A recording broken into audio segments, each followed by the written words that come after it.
Well, a very good morning, everybody, for Wednesday, 28th of October. A brief respite between the Atlantic fronts that we've been getting, especially yesterday and tomorrow as well.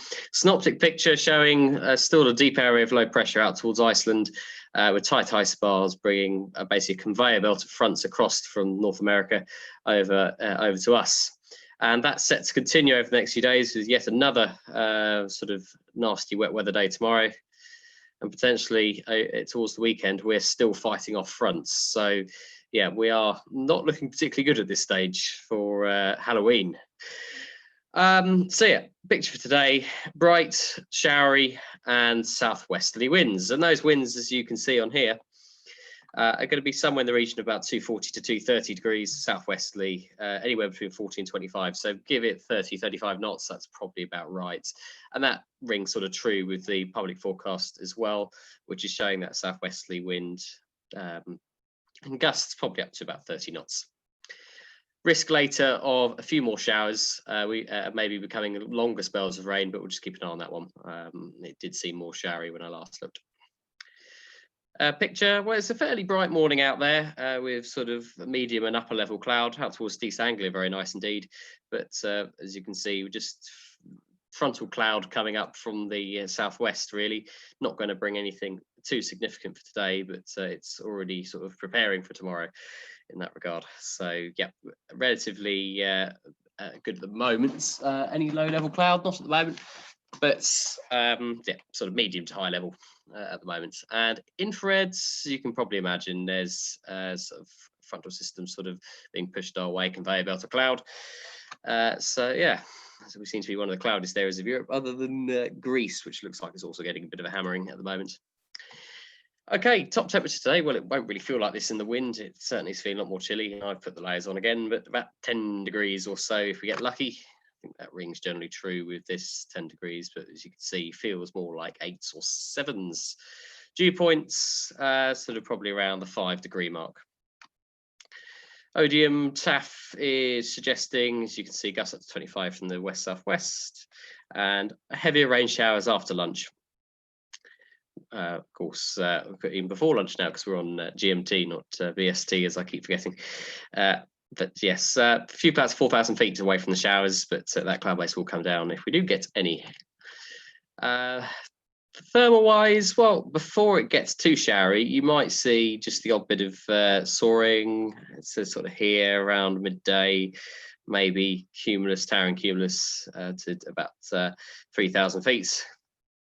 Very quickly sort of coming under the influence of showers and also lack of solar radiation at this time of year.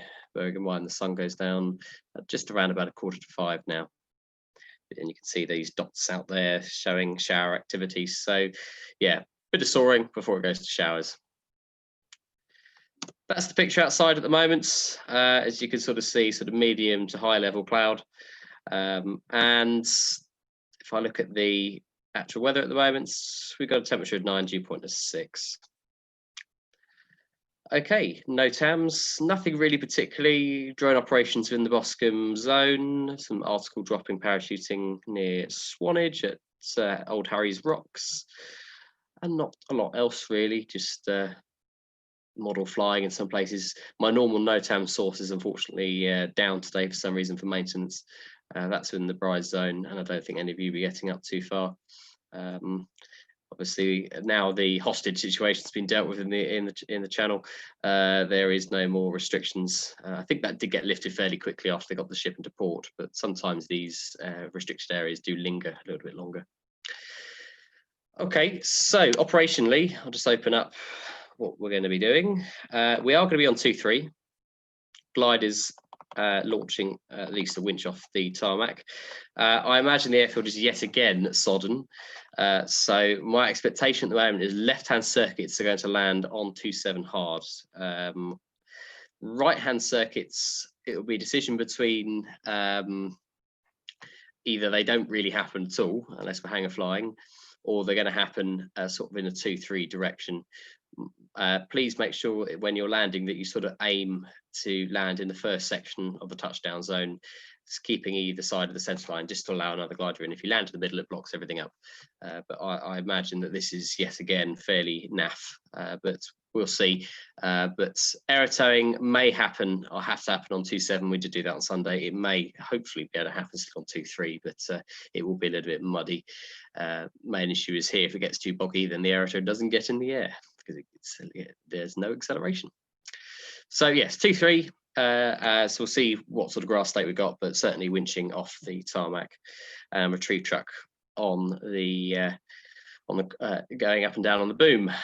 Please, just as a reminder, please do not drive retrieve trucks or really vehicles at all where you can through 2XL. The parking situation is never particularly great in there at the moment, and there's lots of sort of narrow turns and things like that, and I don't want us to cause any problems with our slightly unusual vehicles that we drive. So either down the runway at a not too fast or around the perimeter track, that does make the difference. And please just stay off the grass where possible.